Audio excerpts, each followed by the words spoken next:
Bienvenue dans ce tuto Photoshop de niveau intermédiaire à avancé où je vais vous montrer donc comment on passe de cette photo brute à ce résultat beaucoup plus artistique et créatif.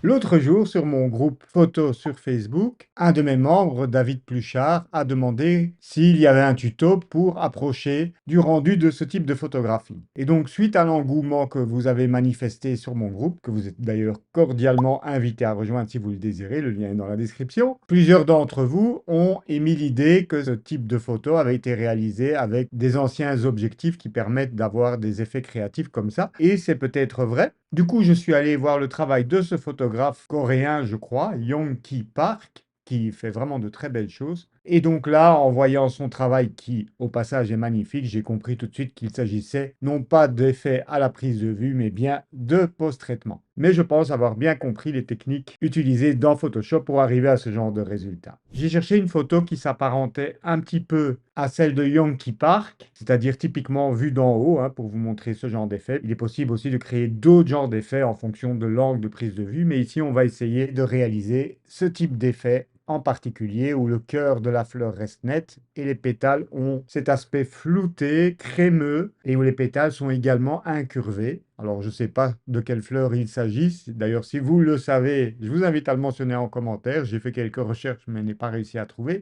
Voilà une fleur qui y ressemble et sur laquelle on va donc travailler. Vous pouvez d'ailleurs la télécharger. Le lien est disponible dans la description afin que vous puissiez vous entraîner dans les mêmes conditions que moi. Donc, premièrement, je vais recadrer donc un petit peu cette photo. J'appuie sur C pour activer l'outil recadrage et je vais venir donc la passer en format 2 tiers. J'appuie sur X puisque je suis dans le mauvais sens. Voilà, quelque chose comme ça. Et on va venir, voilà, serrer un petit peu sur le cœur de la photo. Voilà, quelque chose un peu comme ça pour être un petit peu similaire au cadrage de la photo d'exemple. Commande 0. Alors, cette photo est un peu sombre, donc une des premières choses que je vais faire, c'est corriger l'exposition. Donc, je crée un calque de réglage de niveau. Vous pourriez le faire avec n'importe lequel autre calque, tel que luminosité, contraste ou la courbe. Donc, comme vous pouvez le voir ici, il y a un espace dans l'histogramme, donc il n'y a pas de vrai blanc dans la photo. Et je vais peut-être déboucher un petit peu les noirs en tirant le curseur ici d'en bas pour lui donner donc un aspect déjà un peu plus doux. Voilà, alors il y a également une légère dominante bleutée dans le blanc. Pour ça, donc, je vais intervenir sur le canal bleu et le baisser. Donc, si je vais vers la droite, voilà, je neutralise cette dominante bleue. Donc, c'est quelque chose, je le dis au passage, puisque je suis occupé à le faire, on peut évidemment corriger aussi les canaux RVB avec l'outil niveau. C'est quelque chose qu'on ne fait pas fréquemment, mais c'est tout à fait possible, comme je viens de le faire. Je vous montre un petit avant, après. Je vais booster un petit peu d'ailleurs la couleur du jaune. Donc pour ça, je vais utiliser un calque de correction sélective. On va venir, comme par hasard, il est sur les jaunes, ce qui est parfait. Et donc, on va venir baisser le cyan, ce qui va faire monter l'orange. Voilà. Et je vais baisser les noirs pour un peu éclaircir. Voilà, un petit avant, après. Alors, peut-être un peu plus encore d'orange. Donc, je baisse plus fort les cyans. Je peux introduire un peu de magenta avant, après. Voilà, c'est déjà plus joli, je trouve.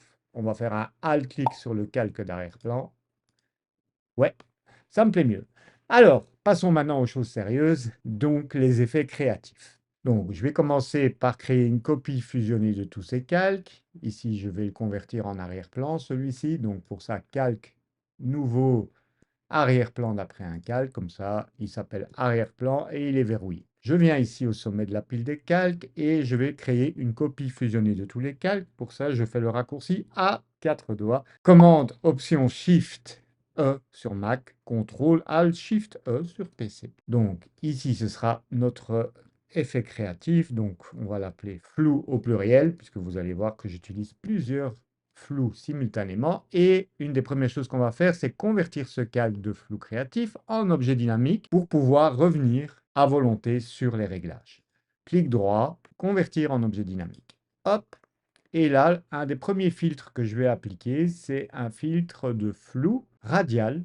Donc vous allez dans le menu filtre, flou, et puis ici, flou radial. Donc on a deux types de flou, rotation ou zoom. Et ici, c'est zoom qui va me paraître le plus adapté. Alors le problème de ce filtre, c'est que ma fleur ici n'est pas au centre. Et donc si j'applique l'effet, l'effet va s'appliquer en plein centre de l'image. Je vous montre, je valide par OK.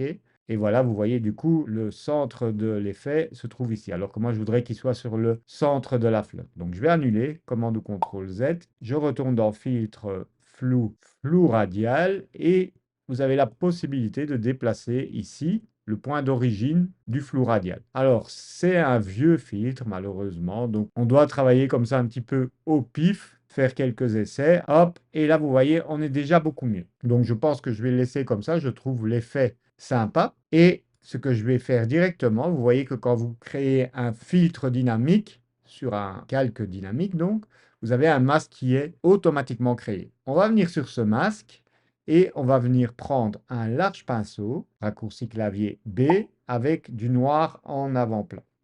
Si vous n'avez pas du noir, il suffit d'appuyer sur la lettre D pour remettre les couleurs par défaut, et puis sur X pour inverser les couleurs d'avant et d'arrière-plan. Alors, vous prenez un large pinceau, un peu plus large que le cœur de la fleur, et vous voyez ici, je suis en opacité 30%, ce qui veut dire que il va falloir que j'appuie plus ou moins 3 fois pour masquer l'effet. Donc, un premier clic, je réduis la taille du pinceau, je reviens bien au centre, hop, et je réduis encore une fois la taille du pinceau, et là, j'ai fait un troisième clic. Donc, si vous voulez, si on regarde le masque en faisant un Alt-clic, ça a créé une espèce de cercle de plus en plus progressif à l'intérieur de la zone sombre. Ici, du coup, l'effet est quasi invisible, et je peux d'ailleurs, si je veux, à ce moment-là, venir m'assurer qu'il soit complètement noir au centre. Pour ça, il suffit de repasser plusieurs fois. Donc ça, c'est déjà une première étape, mais on ne va pas s'arrêter là, puisque comme vous le voyez, dans la photo de Monsieur Yongki Park, on a une espèce de courbure des pétales. Alors, je ne sais pas si c'est la fleur qui est comme ça ou si c'est l'effet créatif, mais moi, je vais vous montrer donc comment on peut simuler cet effet. Donc, on revient donc sur notre calque de flou créatif et on va aller dans Filtre. Et cette fois, on va aller dans Galerie d'effets de flou. Mais il est grisé. Alors, à votre avis, pourquoi? Je vous laisse 2 secondes regarder l'écran. Vous avez trouvé? Bravo. Eh bien, c'est parce que tout simplement, je suis sur le masque et non sur le calque. Donc, il faut bien d'abord recliquer sur le calque. C'est un peu embêtant dans Photoshop. C'est pas très bien indiqué quand vous êtes sur l'un ou l'autre. Vous voyez qu'il y a un petit cadre blanc autour, mais il faut avoir l'œil. Donc, c'est pour ça que c'était grisé. Donc, si je vais dans Filtre, Galerie d'effets de flou, voilà, vous voyez qu'à présent, c'est accessible. Et là, je vais venir choisir le flou de tracé. Alors, par défaut, il nous place une belle flèche au milieu. On va décocher déjà modifier les formes de flou. Donc les formes de flou, c'est les flèches rouges que vous voyez, juste pour vous simplifier son fonctionnement. Donc on a une flèche ici avec 3 points. Le premier, donc, c'est l'origine du flou. Le dernier, vous l'avez compris, la fin du flou. Et au milieu, vous pouvez changer la forme du flou. C'est-à-dire que vous pouvez créer un flou courbe, par exemple. Et c'est ça qu'on va faire pour nos pétales. Donc ici, je vais annuler et je vais déplacer cette flèche. Donc vous pouvez tirer le point, voilà. Je vais le placer ici. Je vais placer le point d'origine au niveau du cœur de la fleur. Et voilà, je vais un petit peu courber comme ça les pétales. Et donc je vais créer comme ceci. Alors, peut-être pas pour toutes les pétales, mais par exemple, une sur 2 ou 3. Je clique 2 fois. Voilà, ici. Clac, clac. Hop. Donc d'abord, je me contente de placer simplement tous les tracés. Hop. Et après, je vais influer sur leur forme. Vous allez voir. Hop. Clac, clac. Et encore un, peut-être ici. Donc maintenant, je vais chaque fois prendre le point du milieu. Je clique sur le tracé et j'accentue la courbe. Alors, je vais en placer un supplémentaire ici. Hop. Pensez bien à cliquer 2 fois, sinon le point se balade. Voilà. Alors maintenant, on va augmenter la vitesse ici. Donc la vitesse, c'est la force du flou, hein, si vous voulez. Donc regardez. Ensuite, on va cliquer sur modifier les formes de flou, ce qui va faire réapparaître donc les fameuses flèches rouges du tracé qui est sélectionné actuellement. Et donc avec ces flèches, vous allez pouvoir augmenter l'effet défilement. Donc, je vous montre, je vais un peu le courber également. Vous voyez, je peux même le placer en dehors comme ceci. Et ça permet en fait de rallonger la fin du flou, si vous voulez, voilà, pour créer cet effet de fondu très sympathique. Si vous voulez, vous pouvez même changer la direction, hein, mais ici, je vais rester dans la même direction pour être aligné avec la première ligne bleue.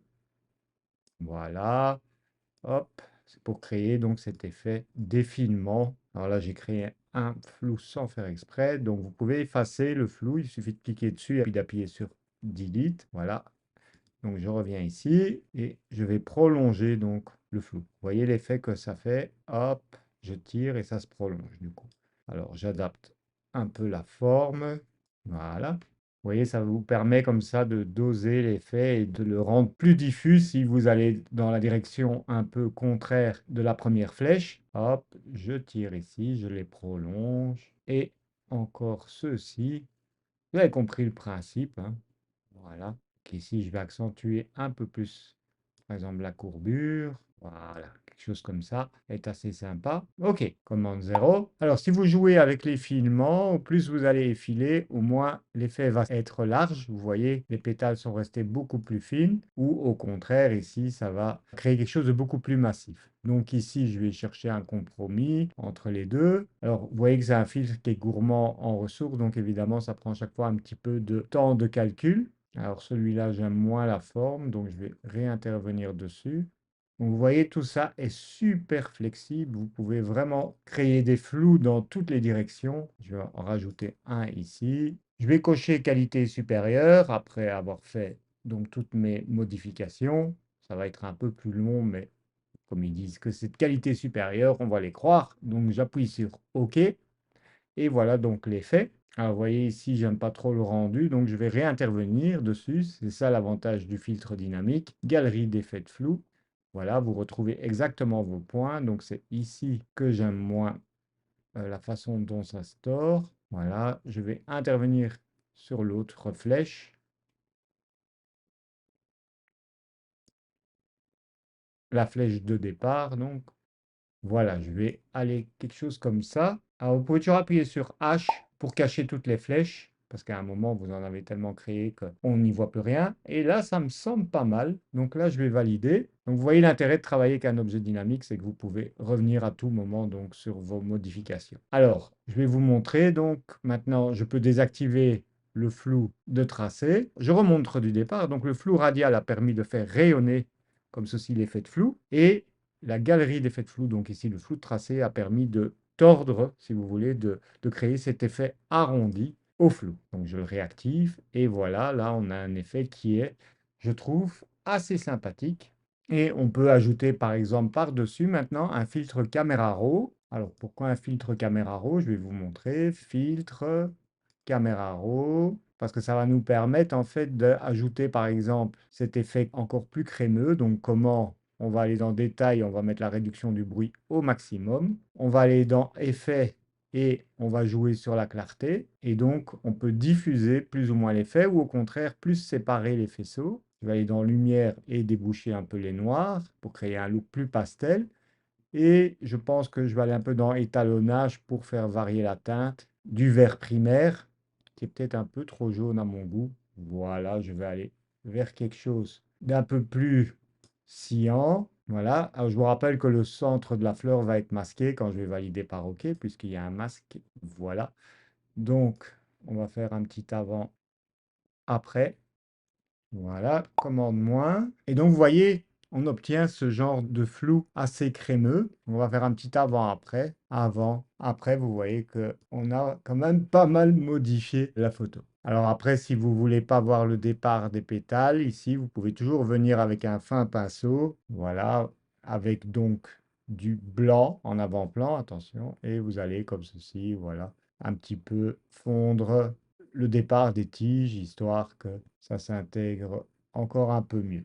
Alors, ici, je vais reprendre du noir au milieu pour bien dégager le cœur de la fleur. Voilà, ok, ici, et pareil. Alors, un petit truc pour simuler encore plus la profondeur. Donc, on va venir placer de l'ombre autour du cœur. Donc, pour ça, je vais simplement créer un nouveau calque que je vais remplir de gris moyen. Donc édition, remplir, non pas de noir, mais de 50% de gris. Alors en mode normal, OK. Et on va passer ce calque en lumière tamisée. Et je vais prendre donc un pinceau noir. Donc je rappuie sur D, j'ai bien du noir ici en avant-plan. Et je vais venir comme ceci avec un faible flux cette fois. Donc je vais mettre le flux à 10%. Voilà, 10-11%. Et je vais venir comme ceci, faire tout le tour du cœur de la fleur, ce qui va en fait assombrir la périphérie et créer donc un effet de volume. Vous voyez, on a l'impression donc que le cœur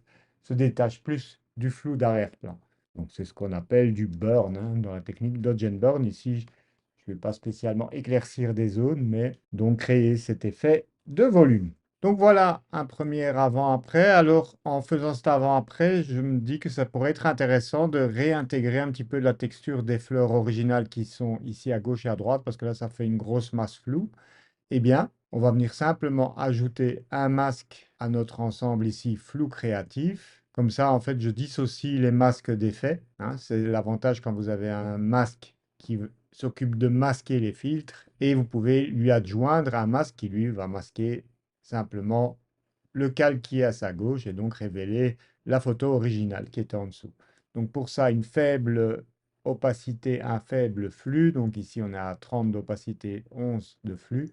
Et on va venir comme ceci, voilà, vous voyez, faire quelques clics, voilà, accentuer peut-être un peu plus sur la fleur encore. Voilà, là je trouve que c'est pas mal, vous voyez, c'est très léger comme masque, avant, après. Et du coup, je trouve l'ensemble plus équilibré. Donc on va faire un avant-après global cette fois, avant, après. Vous pouvez donc retrouver toutes les étapes de ce post-traitement sur mon site au format PDF et vous exercer avec le fichier source qui est mis également à votre disposition. Bien sûr, il y a plein d'autres techniques pour créer des effets créatifs sur ce type de photo, donc si ça vous intéresse, bien entendu, je réaliserai encore d'autres tutos sur ce sujet qui a l'air de vous plaire. Je vous remercie d'avoir regardé cette vidéo jusqu'au bout et je vous retrouve très vite pour de nouveaux tutos Lightroom, Photoshop et photographie. Ciao, ciao! Je vais partager avec vous un secret. Si vous voulez faire de meilleures photos, je vous conseille de suivre les programmes d'Olivier. Parce que c'est un excellent pédagogue. Olivier apporte énormément de méthodes. Et il connaît son sujet sur le bout des doigts. C'est le meilleur choix que j'ai fait depuis que je pratique la photographie. Cette peur de ne pas y arriver, c'est que tu as assez vite estompé. Et j'imaginais pas du tout à quel point la formation allait être riche. Ce que je pensais connaître, c'était pas grand-chose. Et quand on a vu ces vidéos, eh ben on a tout compris.